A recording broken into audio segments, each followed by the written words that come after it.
Hi, I'm doctor Rajeshwari, cosmetic dermatologist and hair transplant surgeon. So ఈరోజు నేను online చాలామంది అడుగుతుంటారు, ఎస్పెషల్లీ హెయిర్ ట్రాన్స్ప్లాంటేషన్ గురించి. సో డాక్టర్ గారు, ఒకసారి హెయిర్ ట్రాన్స్ప్లాంటేషన్ అయ్యాక మెడికేషన్ కూడా వాడాలా అని, అండ్ వాడితే కనుక ఎన్ని రోజులు వాడాలనేది క్వశ్చన్ ఇస్తున్నారు. మీ అందరికీ కూడా నేను ఈరోజు ఆన్సర్ ఇవ్వదలుచుకున్నాను.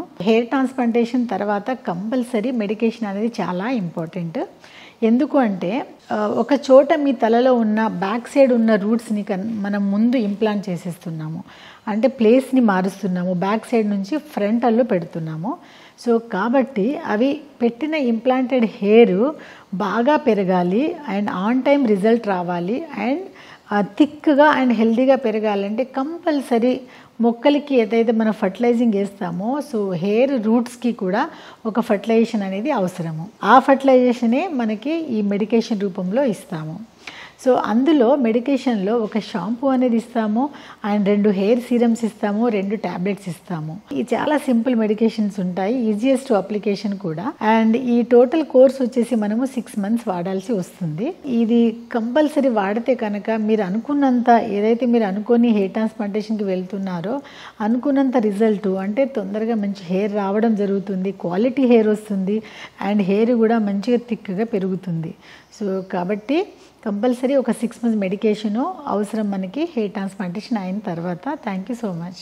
డాక్టర్ గారు, ఇప్పుడు hair transplantation ladies and women కూడా చేస్తారా అని క్వశ్చన్. సో డెఫినెట్గా అండి, హెయిర్ ట్రాన్స్ప్లాంటేషన్ అనేది మగవారికే కాదు ఆడవారికి కూడా చేస్తారు. అండ్ ఆడవారికి ఎలాంటి వాళ్ళకి ఈ హెయిర్ ట్రాన్స్ప్లాంటేషన్ అనేది చేస్తాము అంటే, జనరల్గా పుట్టుకతోని ఈ నుదురు భాగం అనేది ఎక్కువగా ఉంటుంది, అంటే ఈ ఫోర్హెడ్ అనేది కొంచెం బ్రాడ్గా ఉంటుంది, పైకి వస్తుంది, అంటే హెయిర్ లైన్ అనేది కొందరు పైకి వస్తుంది, కాబట్టి ఈ నుదురు అనేది బాగా కనిపిస్తుంది.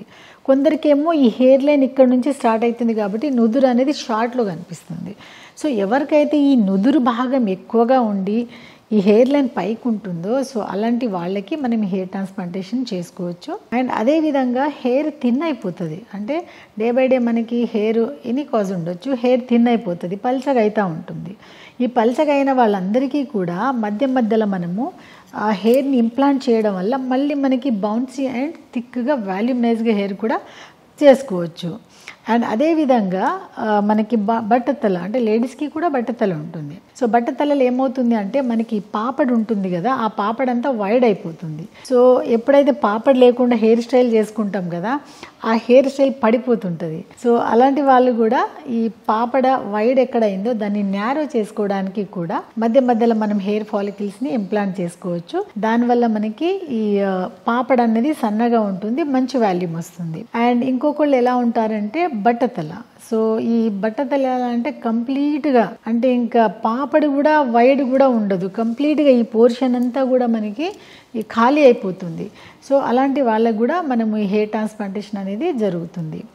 అండ్ అదే కాకుండా కాస్మెటిక్ లుక్ పాయింట్ ఆఫ్ వ్యూలో, అంటే కాస్మెటిక్ అండ్ ఏస్థెటిక్ లుక్లో కొందరికి ఎంత షార్ట్ ఉన్నా కూడా కొంచెము లవ్ షేప్ కానీ, యూ షేప్ కానీ, వి షేప్ కానీ వాళ్ళ ఫేస్ కట్ని బట్టి కొందరికి హెయిర్ లైన్ బై బర్త్ రాదు. సో అలాంటి వాళ్ళకు కూడా మనము ఈ హెయిర్ ట్రాన్స్ప్లాంటేషన్ చేసి ఒక మంచి ఏస్థెటిక్ లుక్ కూడా తీసుకురావచ్చు. మేలే కాదండి, హెయిర్ ట్రాన్స్ప్లాంటేషన్ ప్రతి ఉమెన్ కూడా నేను చెప్పిన ఇందాక కాజెస్లో ఏ ఉన్నా కూడా సింపుల్గా హెయిర్ ట్రాన్స్ప్లాంటేషన్ చేసుకొని మంచి లుక్ని పొందొచ్చు. Thank you so much.